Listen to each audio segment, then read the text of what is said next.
Hi folks, nice from HighOnAndroid.com, where we get on Android every day. Today, let's do an unboxing of my brand new Nexus 5 32GB edition. It's actually supposed to arrive at the end of this month, but for some reason it got shipped today. Anyway, I've got it here. Let's go unbox it. Let's do this, baby. And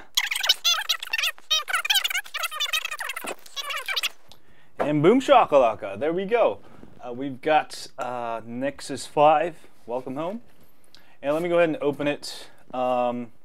This is the 32GB model, black, and it actually says it supports CDMA 850 with 1900. So I guess you should be able to use it with Sprint. And I lost my, oh, there we go, my knife there. So I'm going to go ahead and unzip it. And there we go, Nexus 5. And I've actually saw this, a bunch of them, before it came out when I was in the Google Plex last week. I saw like everybody had Nexus 5 there. But it's finally good to actually get it myself. And let me go ahead and power it on. And it is beautiful. Of course, it's made by LG again. And I am actually liking some of LG's latest products. I was really hesitant to get the LG G2. I might start getting some of the other stuff. So let's go take a closer look. Let me go ahead and adjust my camera here, give you a close-up, and let me bring the light up here so you can see everything better. I believe this is an 8-megapixel camera, and you got the LG logo here, IMEI number there, and you got the power button here. Power button is a little bit shiny, I don't know why. And I believe that's the SIM card. Yep, that's the SIM card there.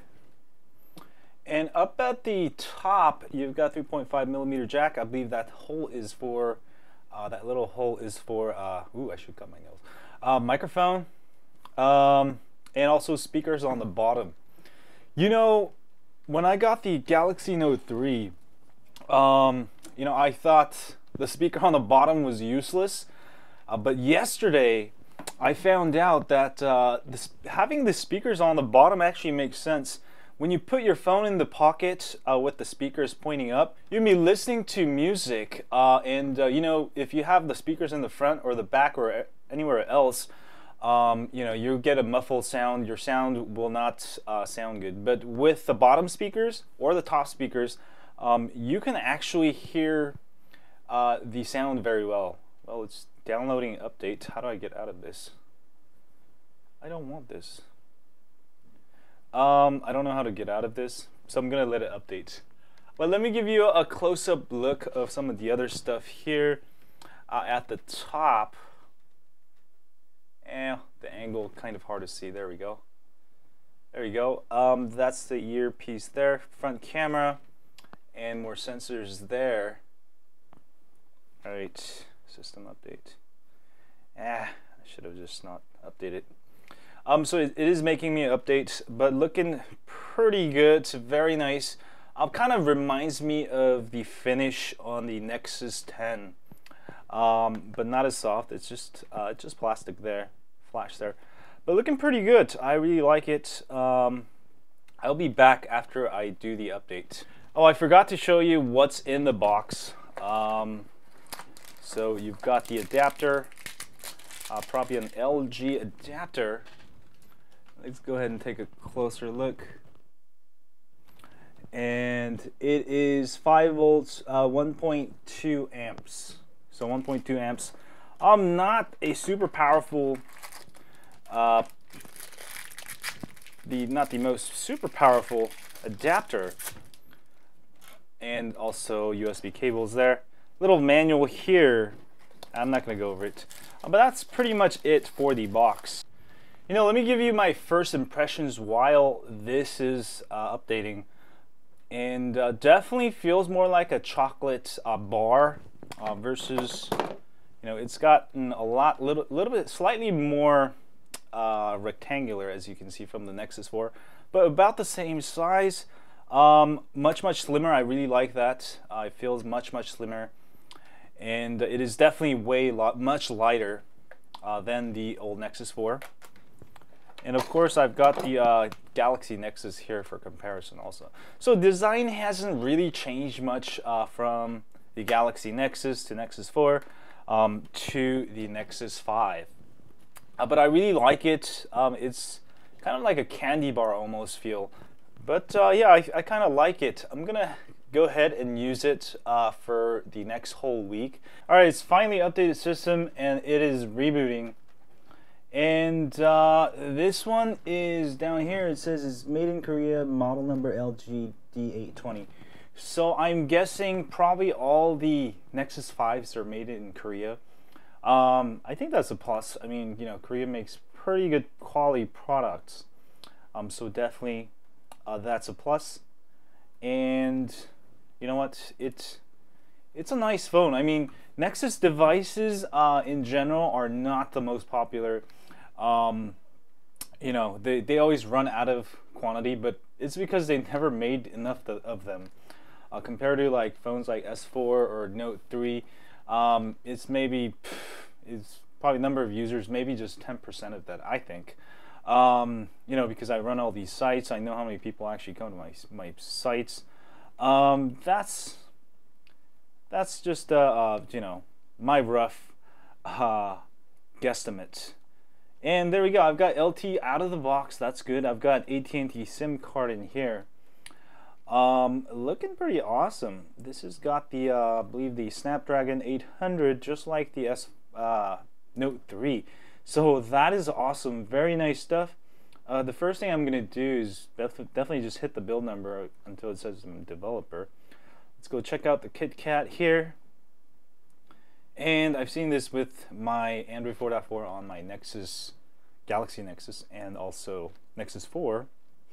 And if you do a long press there, it's supposed to give you the Easter eggs. There we go. And there we go. So Easter eggs here. You should be able to find LimePie somewhere here if you keep pressing. That's the idea. In 1080p, first 1080p Nexus phone. And looking beautiful. I really love, let me see if I can change the back, here we go. There's very little etching here. I really like that. It is pretty awesome what they did here. That is some great engineering. Let me go ahead and compare it real quick with my Note 3. Here we go. And you can see, well, about the same as the Note 3. As far as the bezel, but I really like it. The edge to edge, it is pretty nice, and just, you know, you got that Nexus feel. Love it. And let's go check out the camera here and take some shots with it. Obviously, yes, it does have photosphere, and you can take photos while taking a video, and also photosphere mode. So not much has changed, I would say, for that. From Android 4.3. Let me go ahead and make the brightness brighter here, and actually go check out. I think you can actually swipe from the left or something to access Google now. Oh, let's try this. Okay, Google, 49ers score. The 49ers beat the Jaguars 42-10. They are playing the Panthers on Sunday at 4:05. Alright, the sound is coming from the bottom there, and right off the bat I notice it's not as loud as my Note 3, but my Note 3 does have loud volume hack. Let's actually count how long it takes. I just turned it on like 5 seconds ago. 6, 7, 8. 8 seconds to boot up fully. Alright, I got it signed in. Let's go to settings, and like earlier we were talking about, if you go to mobile networks, this is supposed to be able to do go on Sprint's network since it's CDMA compatible, and I've got just phone in there for APN. I'm not sure how you can actually connect to Sprint's network, but I believe you will have to probably go to the Sprint site, type the IMEI number to transfer your number first. Even though Sprint uses SIM cards, they're not like Verizon. You can't just pop it in to a new phone and make it work, I think. Here we go. Default SMS app obviously is Hangout. We've seen that before. And also printing, HP print service plugin, Cloud Print is on, so you can print stuff. Tap and pay. Of course, you got Google Wallet there, and looking pretty nice. You know, it's a phone, you know, but it's an awesome phone. Definitely, this is the phone for people who want to stay pure Android. But just playing with it for the first couple seconds here, or couple minutes here, I notice it's very responsive. I don't notice any kind of lag. So definitely, it is super fast. And let's go actually browse the web real quick here. And very, very smooth. The performance is going to be pretty fast on here. And let's go ahead and actually download Quadrants. Hi folks, so let's do a quadrant test just for fun.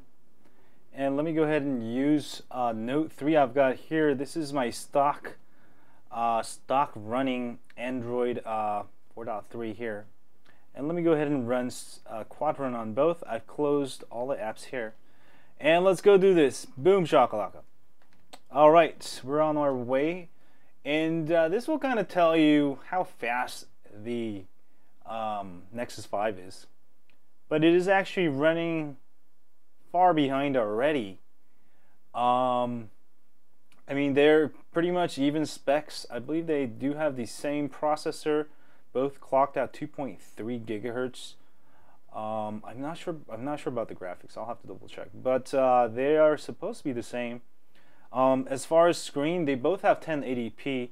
The Note 3 is larger, but it shouldn't matter. So the performance should be the same, but Nexus 5 is quickly falling behind, as you can see. Not just the numbers. You can notice that benchmark finished much quicker.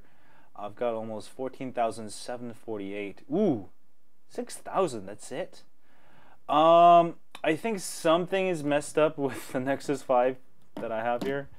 Either there must be some kind of optimization setting or something that's not making it go fast. But only 6,000, that's pretty horrible. But you know, don't judge you know, everything about this phone just by the Quadrant benchmark. There's a lot of other benchmark we should use, Antutu and stuff like that. But I'm not going to go over too much of it. I will have a separate review. And also, don't forget to check out my top 10 KitKat video a couple days ago or yesterday that I posted. You know, I don't want to go over it again because it's the same thing on the Nexus 5. But I just want to show you what it looks like. You know, just the slowest quadrant speeds. And that's about it. Sorry, but that's unboxing. I'm going to go play with it, root it. You know, drop test it and all that good stuff. It's all coming this week, so don't forget to stay tuned, folks. And thanks guys for watching this video. As always, if you enjoy this unboxing video, don't forget to hit that like button here, subscribe button there, or wherever it is. And as always, stay on Android. Don't get jealous. Get your own.